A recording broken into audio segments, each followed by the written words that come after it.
I thought my dream house in Silver Maple Crossings would be perfect, until the HOA president, Cheryl Monroe, showed up on my doorstep demanding copies of all my house keys for so-called emergency access.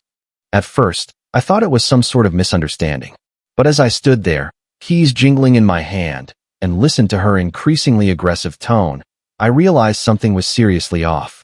Then I discovered that her 23-year-old son, Blake Monroe, had been using those HOA-collected keys to break into homes across the neighborhood. What would you have done if you were me?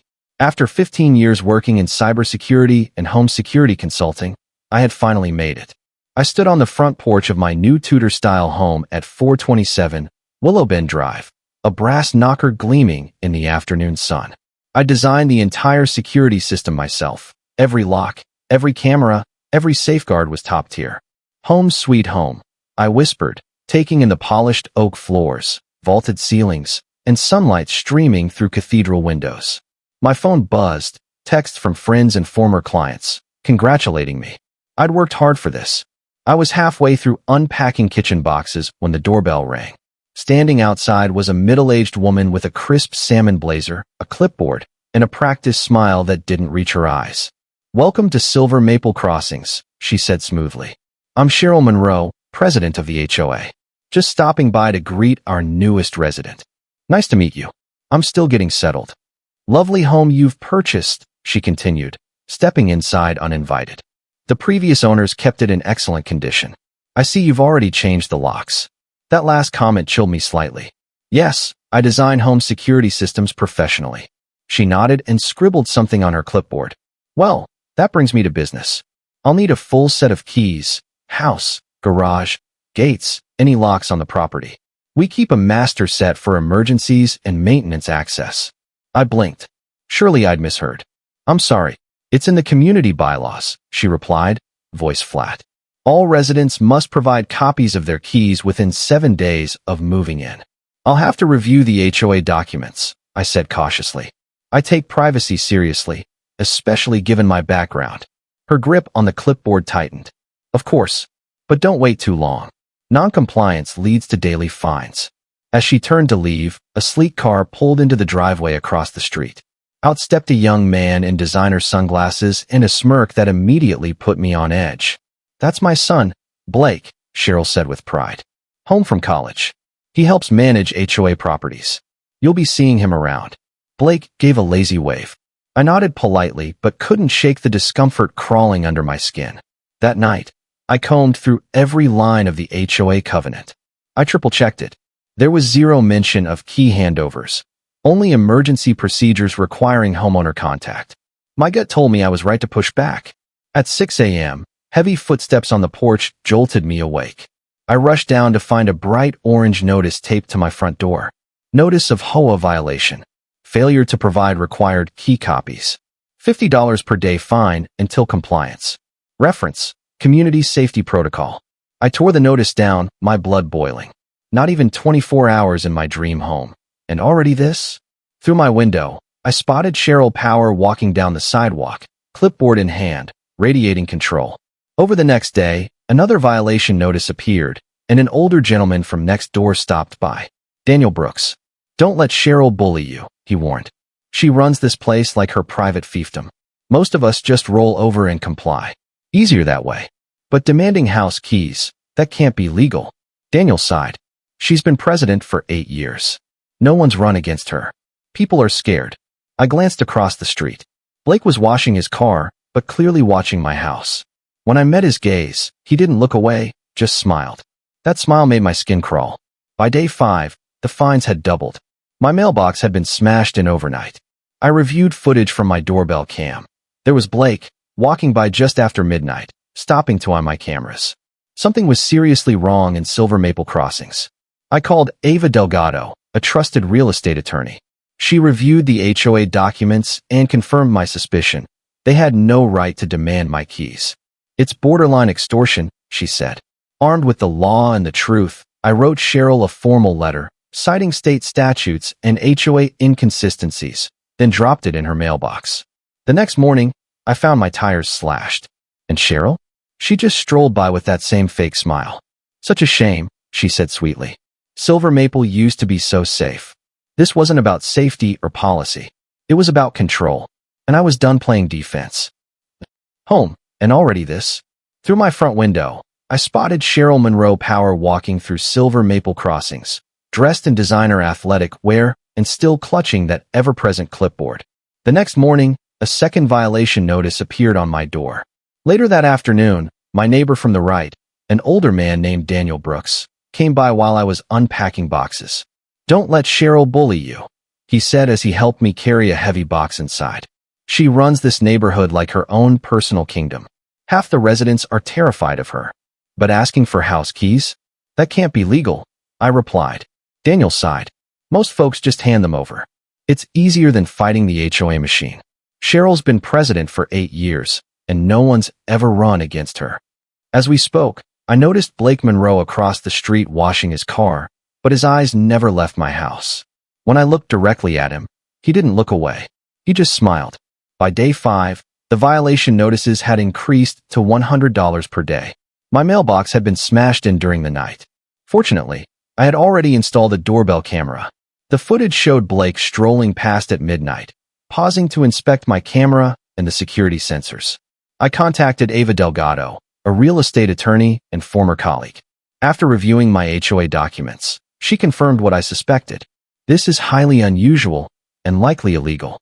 There's absolutely nothing in your HOA bylaws requiring residents to surrender keys. Empowered by the truth, I drafted a formal letter citing state laws protecting homeowner privacy and clearly noting the absence of any key requirement in the HOA's covenant. I dropped it in Cheryl's mailbox and installed 2 more hidden cameras around my property. The next morning, I found all 4 of my car tires slashed. As I waited for roadside assistance, Cheryl strolled by, sipping a smoothie and wearing a saccharine smile. "Such a shame," she said, fake concern dripping from her voice.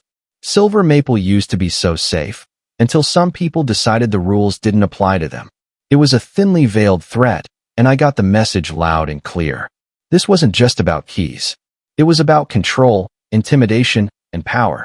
And for reasons I still didn't understand, Cheryl Monroe had decided I was a threat. Later that week, I pulled into my driveway to find 3 HOA board members waiting on my porch. "We're here about your continued violations," the treasurer began nervously. "And your baseless accusations against our president," another added.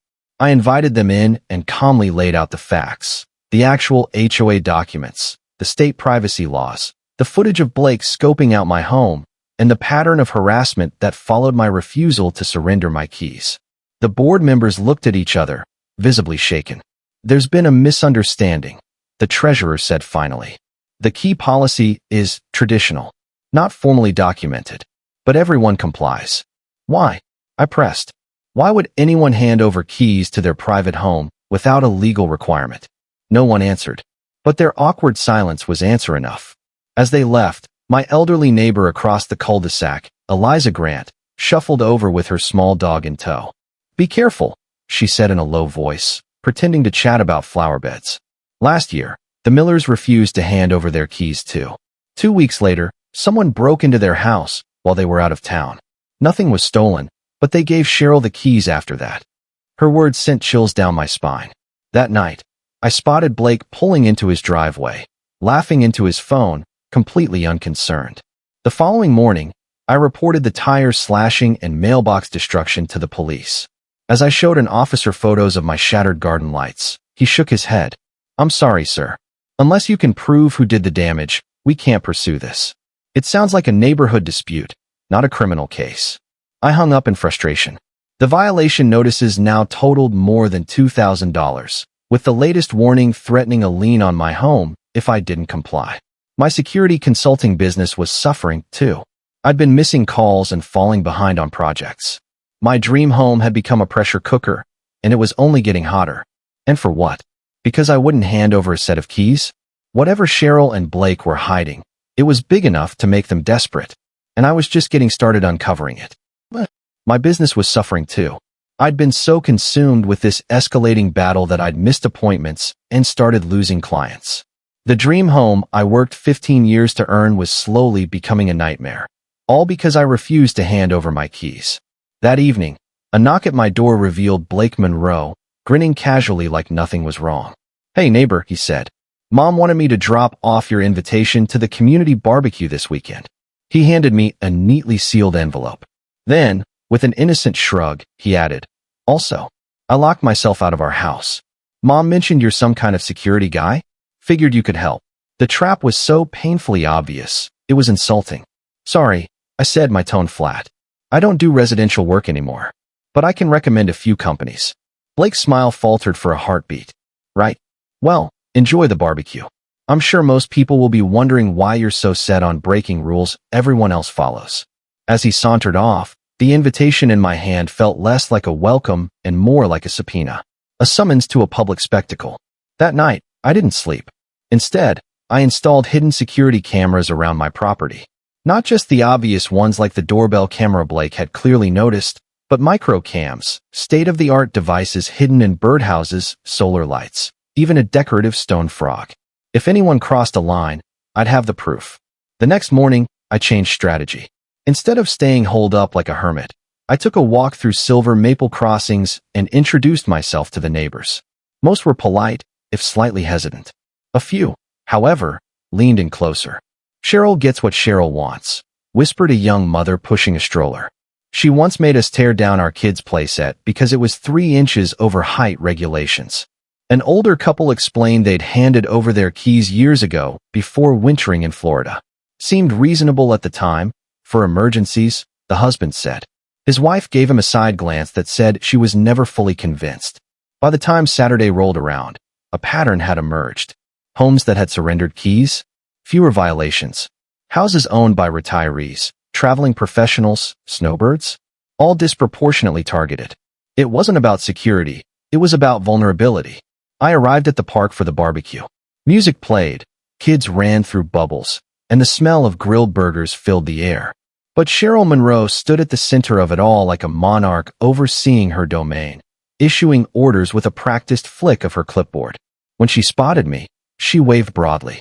"Everyone, meet our newest neighbor, the security expert who thinks his house is Fort Knox." Laughter rippled across the crowd. I felt the isolation in full force. Her message was clear: this guy doesn't belong. I grabbed a plate and sat alone at a picnic table. A few moments later, Daniel Brooks and his wife joined me. "Quite the entrance," Daniel muttered. "She's in rare form today." Then a shadow loomed. Blake again, holding 2 beers. He set one down in front of me. "Peace offering," he said with that trademark smirk. "Mom can be intense, but she means well." "Does she?" I asked, low and steady, because threatening and harassing a neighbor doesn't seem like the best way to welcome someone. Blake's friendly facade cracked. "Careful," he warned. "People who don't fit in here tend to have difficulties." Before I could respond, a shout echoed across the park. Eliza Grant, my elderly neighbor, had collapsed near the dessert table. People rushed to help. But I noticed something else. Blake quietly slipping away from the crowd. Instinct kicked in. I followed at a distance. He glanced over his shoulder, but didn't spot me as he made his way toward Willowbend Drive. From behind a tree, I watched him test the handle on my front door. Then he moved to a side window, pulling something from his pocket and trying to pry it open. My heart pounded, but I held back. The porch cam, the frog cam, the sighting lens, they were all rolling. After several failed attempts, Blake gave up and jogged back toward the park. I arrived moments before him, slightly winded. Eliza was being loaded into an ambulance. Daniel turned to me. "She'll be okay. Mild heat stroke," the EMT said. Then Cheryl cornered me by the water cooler. "Where'd you disappear to?" "Bathroom," I lied, steadying my breath. "Shame about Eliza," she said. "She was about to announce her travel plans, gone for 3 weeks. Guess that'll have to wait." My stomach turned. This wasn't about neighborly care. It was about opportunity. And I just caught her son trying to create one. "Be careful," Logan Price had warned. "People who want keys this badly usually don't have good intentions."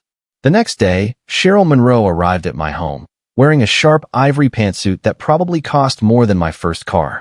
She stepped inside with practiced confidence, her eyes subtly scanning the living room, cataloging everything she saw. I met her with a calm smile. "I've reconsidered your request," I said, placing a small set of keys on the coffee table. They looked ordinary but were anything but. But I do have a few questions first. Cheryl's perfectly manicured nails tapped her designer purse as she sat down. Of course. These keys, who exactly would have access to them? She sighed, as if the question was a tedious formality. They're stored in a secure HOA lockbox accessible only by board members. Including your son, Blake? Her smile tightened. Blake is assisting me with property management training. He's learning the ropes. So yes, he has access. But only for legitimate purposes. Emergency situations. It's good for young people to take on responsibility. I nodded thoughtfully. And how often are these emergency entries used in Silver Maple Crossings? More than you'd expect, she said casually. Last month alone, we had to inspect 3 properties while the owners were away. Plumbing issues, fire hazards, that sort of thing. I slid the keys across the table. Cheryl picked them up without hesitation, slipping them into her purse. I assume this resolves your violation status? Consider your slate clean, she said, standing. Welcome to the Silver Maple family. As soon as the door shut behind her, I checked the recording on my phone. Every word had been captured, her confirming that Blake had access to residents' homes and that they had entered multiple properties while owners were away. I uploaded the file to multiple cloud accounts and encrypted storage. Then I activated the tracking system tied to those keys. They were rigged to send alerts the moment they were inserted into any of my locks, and a UV reactive dye had been applied to the grips. The moment anyone tried to use them, they'd leave a mark they wouldn't even know was there. I didn't have to wait long. 2 nights later, at exactly 11:42 p.m., my phone buzzed with an alert. Someone was at the front door? I opened the live security feed and saw Blake Monroe had pulled over his head, fumbling with the front door lock. The keys wouldn't turn. They were designed that way, but each attempt pinged my phone and silently triggered the UV marker. Blake grew more frustrated and moved to the side window, jiggling it with something from his pocket. I dialed 911 quietly. This is Ryan Carter at 427 Willowbend Drive, I whispered. Someone is attempting to break into my home. I have live video. Stay in a secure location, Mr. Carter, the dispatcher said. Units are on the way. Blake tried the kitchen window next, but suddenly froze, likely spooked by a dog barking nearby. He bolted across my backyard and vanished into the shadows between houses. When police arrived, I showed them the footage, the UV evidence setup, and my prior recordings, including Cheryl's admission. We'll need to verify everything, one officer said. But if this checks out, we'll need a warrant. We crossed the street to Cheryl's house. The lights were off. The driveway was empty. The officer pointed to the fresh tire tracks. They left in a hurry. By morning, both Cheryl and Blake were gone. The entire neighborhood buzzed with rumors. Eliza Grant, finally feeling safe, came forward and gave her statement to police, with me present to confirm. She had suspected for years that Cheryl was using the keys to enter homes while owners were away. As detectives canvassed the community, the story unfolded. 5 confirmed break-ins in the past year. All homes belonging to residents who had turned over their keys to the HOA. None had been reported as crimes. Cheryl had dismissed them all as misunderstandings or maintenance visits. Now, the truth was unraveling, piece by horrifying piece. The homeowners who surrendered their keys? All of those break-ins had been dismissed as random by Cheryl Monroe, who conveniently chaired the HOA's security committee. She'd even discouraged residents from contacting law enforcement, claiming it created unnecessary panic. But I kept wondering, how did they always know when the homes were empty? That's when Eliza Grant, with trembling hands, showed me the vacation notification form. Cheryl had required all residents to fill it out, when they'd be gone, for how long, whether anyone would be checking on the house. It was all there, a criminal playbook disguised as an HOA form. The investigation was ramping up, but Cheryl and Blake were still missing. I couldn't sleep. Every creak in the night felt like a warning. Were they watching me? Planning something worse? 3 days after they vanished, my phone rang. It was Detective Ramirez. We've tracked their credit card activity, she said. They're holed up at a motel just across the state line. Local PD is moving in now. I held my breath. Finally, I thought, maybe now I could sleep without triple-checking every lock and sensor. But I wasn't prepared for what they found. When Ramirez called back, her voice was grave. Ryan, you need to hear this. We recovered a laptop. It's disturbing. It has detailed files on every home in Silver Maple Crossings, floor plans, alarm codes, residents' daily schedules, valuables, even lists of preferred entrances. I sat down hard on the couch, my mind spinning. How long has this been going on? I asked. Based on timestamps, at least 3 years. But it gets worse. Cheryl and Blake weren't working alone. My gut twisted. Who else? The HOA treasurer, James Peterson, and the security committee chair, Meredith Taylor. It was an organized effort. They used their positions to gather personal data and plan burglaries. Everything clicked. That's why my original complaints had been dismissed so easily. It was never incompetence, it was cover-up. Just then, a call-waiting signal interrupted. I glanced down. It was the mayor's office. I have to take this, I said. Please keep me updated. Absolutely, Ramirez replied. I switched calls. Ryan Carter? This is Mayor Jonathan Reeves. I'll get right to it. The entire HOA board has either been arrested or resigned. Silver Maple Crossings needs emergency leadership until we can hold proper elections. I blinked. Mr. Mayor, I've only lived here for 3 months.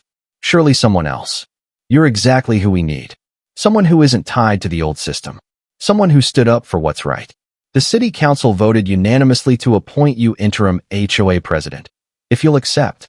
My dream home had turned into a battleground, and now they wanted me to help rebuild what was broken. I thought of Eliza, of Daniel and his wife, of the frightened families who'd lived in quiet fear. I'll do it, I said. When's the first meeting? Tonight. 7 p.m. At the community center. Fair warning, it'll be heated. That was an understatement. When I arrived, the room was packed. Some residents were shouting. Others were crying. Everyone was desperate for answers. I took a deep breath and stepped up to the microphone. My name is Ryan Carter. I moved into 427 Willowbend Drive 3 months ago. Within days, I was harassed for not handing over my house keys. We now know that request was part of a much larger criminal scheme. Gasps. Murmurs. A wave of acknowledgement rippled across the crowd. I'm not a politician. I'm not a career leader. I'm just a homeowner, like you.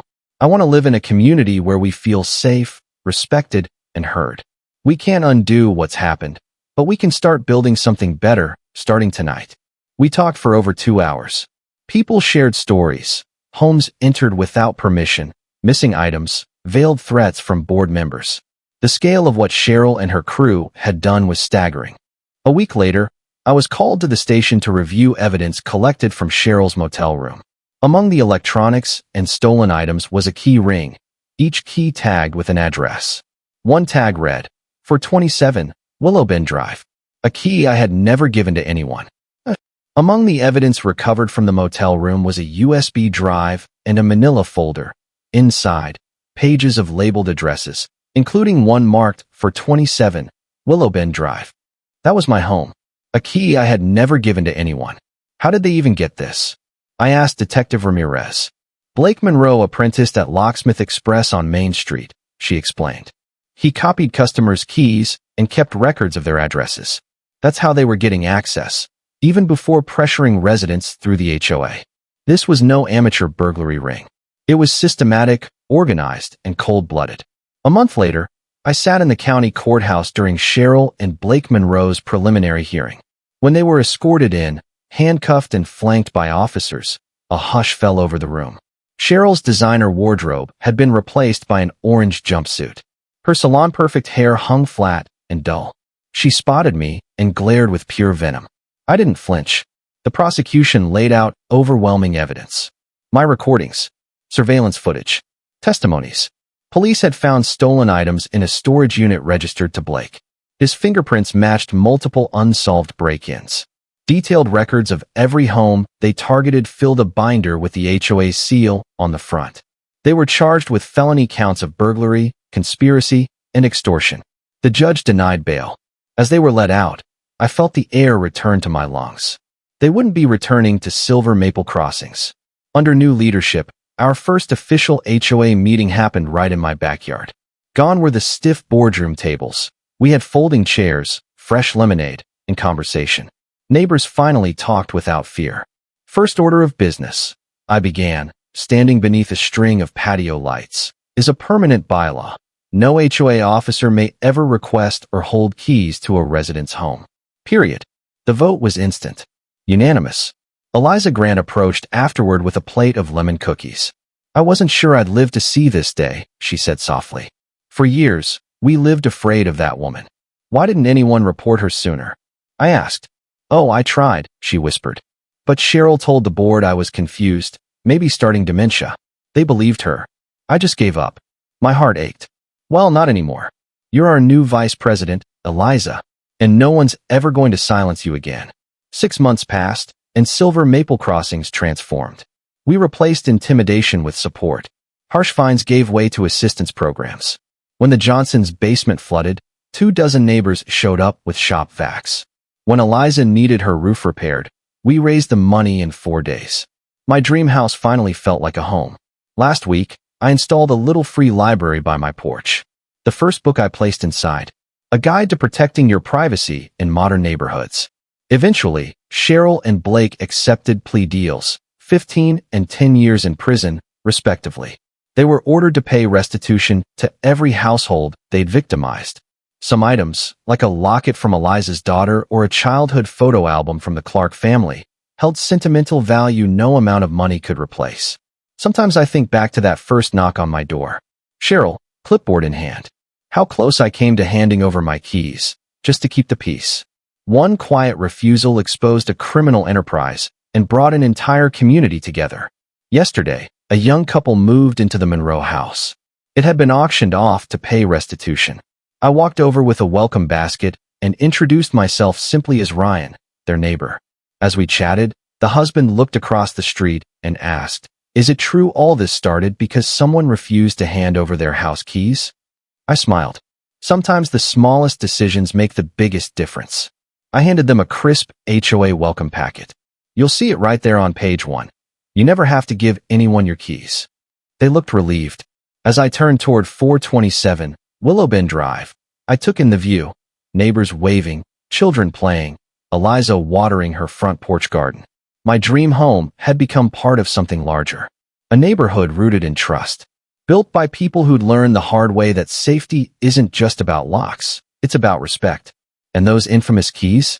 The ones that started it all. They're now mounted in the community center, beneath a simple plaque. Sometimes saying no unlocks a stronger community.